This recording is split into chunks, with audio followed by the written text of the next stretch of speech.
Hi, I'm Dr. Haugseth, founder and director of the Pediatric Dental Assistants Association. And I'm here in Cleveland, home of the Rock and Roll Hall of Fame, as you see on the sign behind me. However, I'm not at the actual facility. I am in the Cleveland airport. I'm just returning home from giving a couple courses this weekend in Sandusky, Ohio, which is one of the neighboring cities to Cleveland. The courses I gave were for dental teams, and it was on infection control and radiology review. So as part of the radiology review course, we were looking at techniques for how to take panoramic x-rays, cephalometric x-rays, and bite wings and PAs. So we were looking at not only the techniques for that, but some of the common errors and how to correct for them and prevent them from happening in the first place. So one of the attendees came up with a great suggestion that I want to talk to you about.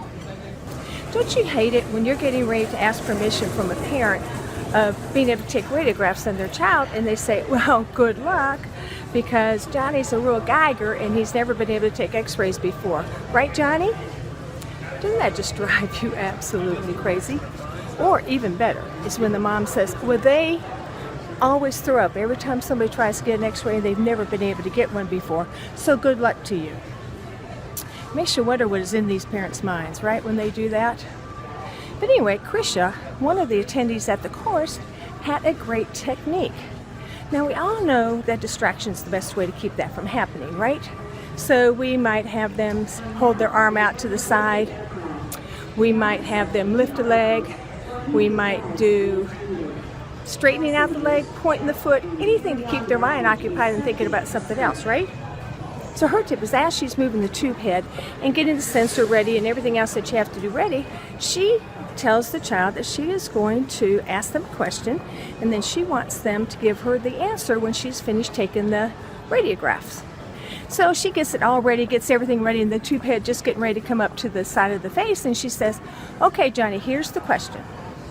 What is the 17th letter of the alphabet? And then she goes ahead and puts the sensor in, or the film, whichever one you're using, and proceeds to take the radiograph. And we all know it takes a second. So then she pulls it back out and says, do you have an answer for me? Of course he doesn't. Who has one that soon, right? So then she goes ahead and distracts him, just talking about other things, maybe what he did at school that day, or something else while she's moving it to the other side. And then she says, okay, Johnny, again, I want you to think of the answer to that question. What's the 17th letter of the alphabet?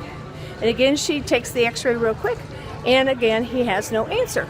So by the time she's finished taking all of the radiographs, the child still has not come up with the answer. Of course, the whole thing was that he was going to get an extra prize if he did, right? We told him then what the answer is. And for those of you who haven't figured it out yet, the 17th letter of the alphabet is the Q. I just thought this tip was brilliant because it's too far down that they can't just sit there and count on their fingers, right? So they really have to think about it. And that makes them very, very distracted. And I urge you to try this technique. I know I will be doing it for sure at home. So as I said, I'm on my way home from giving this course. I do all kinds of different courses and have lots of topics I can talk on, or sometimes I have to develop one just for that particular course, which is what this radiology review was. So I'm always happy to do that too. So I do it for both states and districts. So if you are ever in the need of a speaker or a presenter for a dental team course, please reach out to me and I will be glad to work with you and see what we can develop. In addition to that, I wanted to alert you to the fact that our 6th annual PDAA conference registration is now open. We are having the conference in Atlanta, October 9th and 10th. Now the main speaker is going to be Matt Allen, who is well known for his motivational interviewing workshops. And that's the setup we're going to do. It's not going to be just a lecture, it's going to be a workshop, so that your team can actually bring home some skills that they have learned over the weekend. Now these motivational interviewing can be used for not only working with the parents, but the co-workers, other teammates, the doctor, and even their own families. So these are going to be great skills that will come in handy in your offices. So I urge you to send your team to that conference. The other speaker is yours truly, and I'm going to be speaking on one of the topics I get asked for most, which is guiding parental behavior. We all know how to guide patients' behavior, right? but we're actually talking about getting the parents on board so they're on the same team as you are when we're working with the children. Now, you don't have to be a member of the PDAA to come to the conference, but those who are, you receive one free registration for one of your teammates and then $100 off the registration for every additional teammate.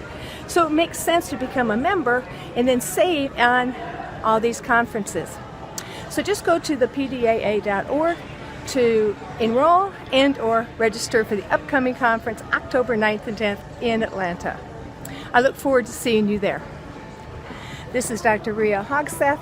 This has been your practice pro from the PDAA, and I'll see you on the next one.